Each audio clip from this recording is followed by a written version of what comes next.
Buenas, vamos a hablar hoy de las características de la reacción SN1, continuando más o menos con la idea que traíamos de analizar primero el mecanismo y luego las características.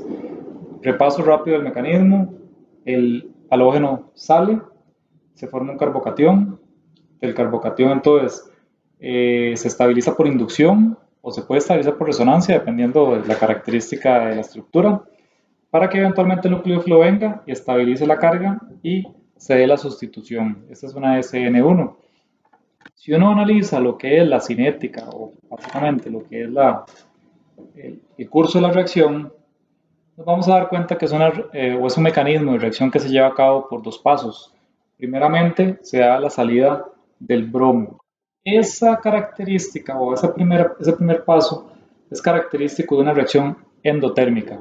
Entonces, inicialmente vamos a tener aquí lo que son, o lo que es el reactivo, en este caso el bromuro de terbutilo, sale el bromo y aquí se va a formar lo que es el intermediario. El intermediario es el carbocatión.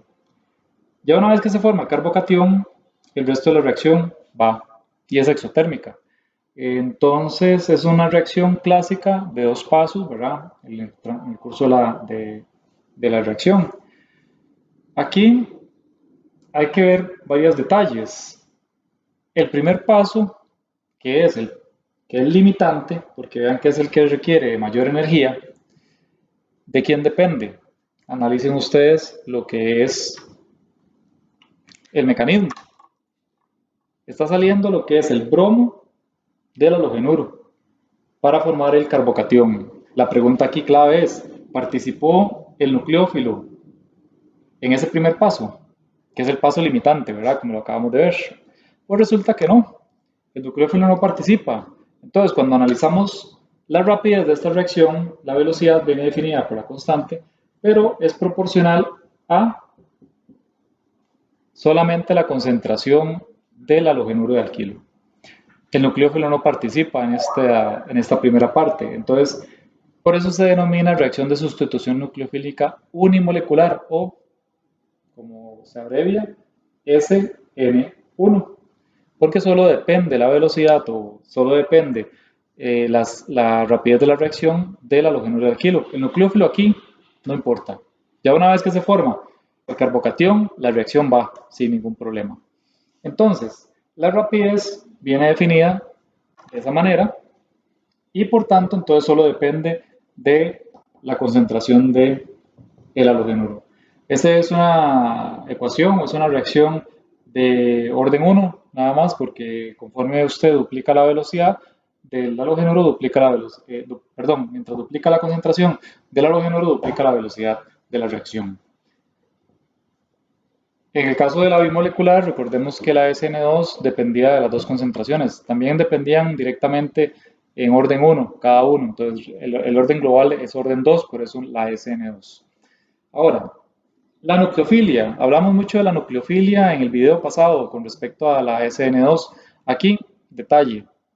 ¿Importa la nucleofilia cuando sabemos que dentro del paso limitante el nucleófilo no participa? Pues entonces no. Aquí, clásico para llevar a cabo SN2, se utilizan reactivos sin carga. Entonces, habíamos hablado, recuerden, de la nucleofilia comparando, por ejemplo, el agua con el OH y que buscábamos un buen nucleófilo aquellos que tuvieran carga negativa. Bueno, en este caso, para llevar a cabo, eh, básicamente para querer hacer una SN1, se utilizan nucleófilos débiles, nucleófilos no tan fuertes como H, sino que se utiliza agua. No se utiliza, por ejemplo, el metoxio, se prefiere utilizar el metanol.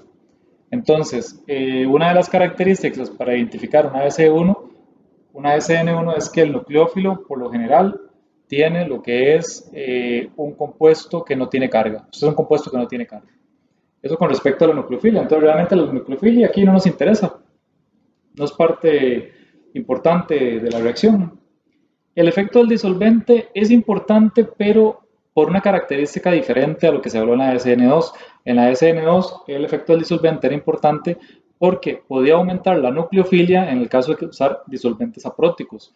Y mencionamos hablamos acerca de esto en la parte del disolvente.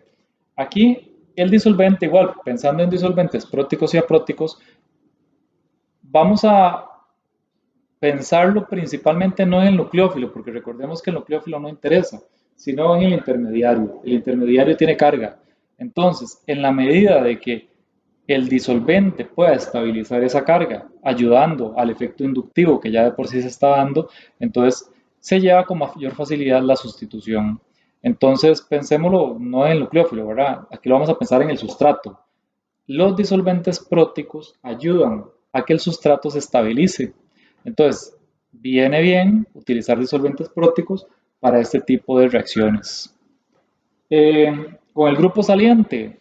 Con el grupo saliente, básicamente lo mismo que se habló con la SN2, se va a buscar grupos buenos que se puedan salir o que puedan salir fácilmente y habíamos hablado de la polaridad, habíamos hablado de la estabilidad de ese grupo saliente, vimos que los halógenos son muy buenos grupos salientes y estamos hablando aquí de halógenos de alquilo, pero el mejor grupo saliente es el yodo y en este se aplica el mismo principio de lo que se habla para la SN2.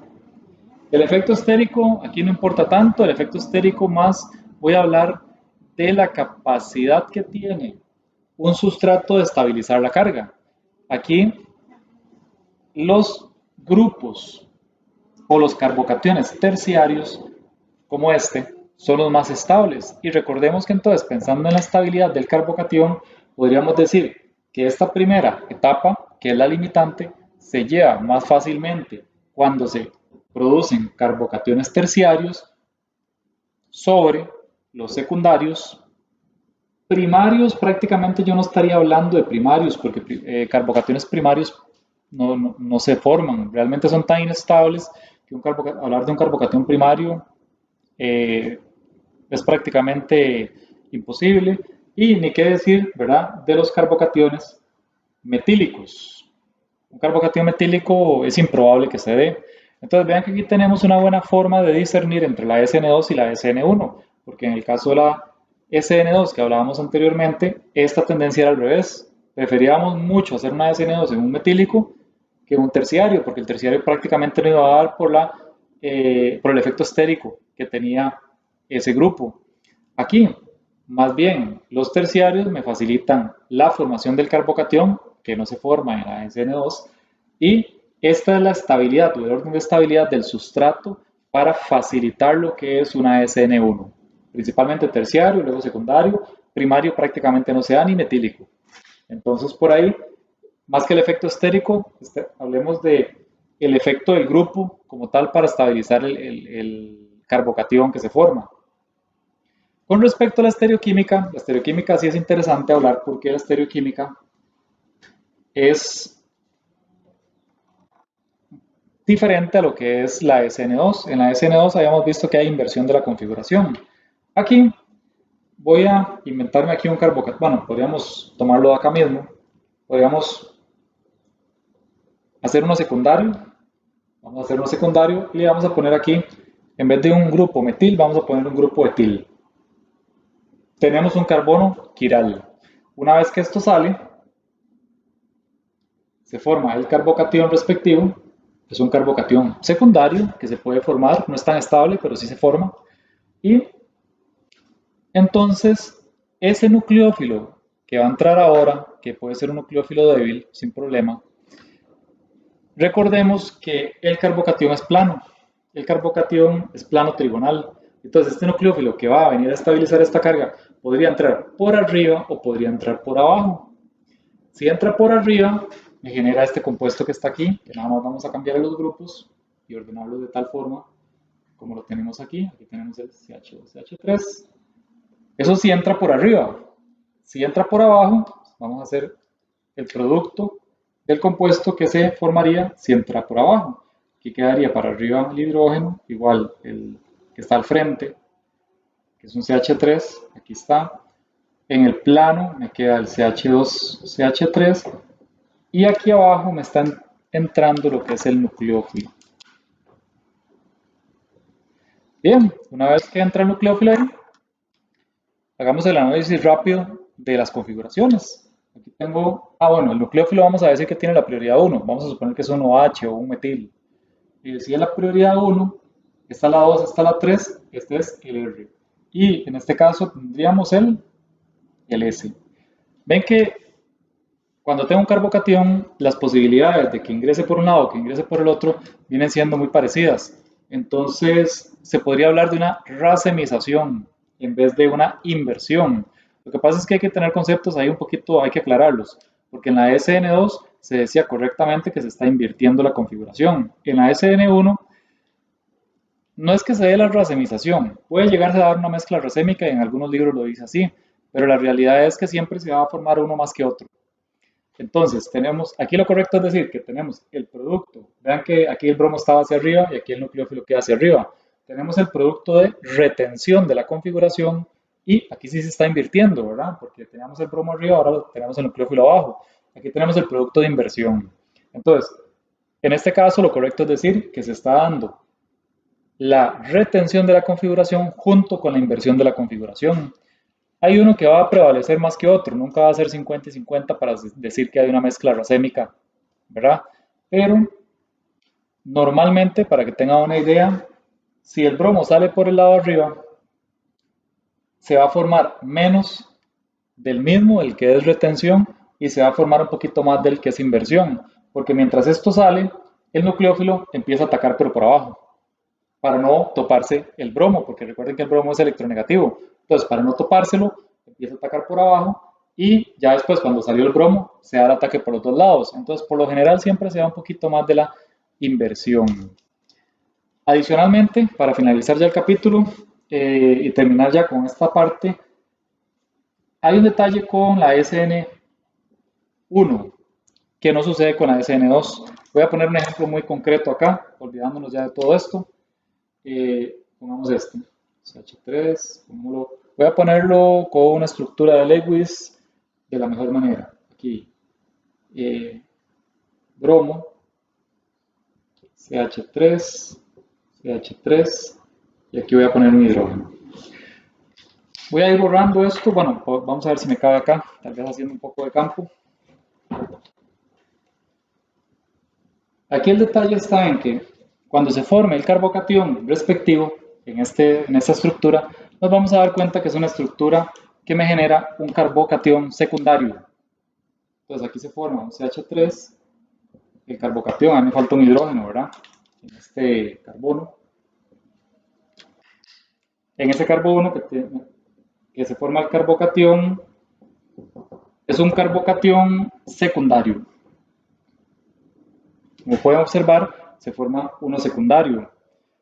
¿Cuándo se forma el carbocatión? Si la molécula de este intermediario tiene la posibilidad de generar un carbocatión más estable, moviendo grupos o átomos que estén vecinos a él, o sea, este es el carbono, y moviendo uno de estos grupos que están unidos a estos carbonos, se puede formar un carbocatión más estable, pues se va a hacer. Y en este caso, lo que se dice es que se da un reordenamiento. Vean que aquí, si yo muevo este hidrógeno con los dos electrones hacia esta posición, el carbocatión se va a formar aquí. Y el carbocatión que se forma es terciario.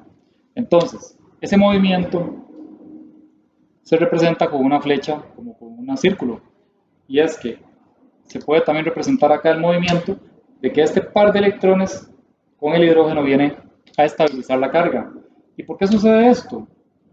Porque entonces se puede generar un intermediario más estable todavía.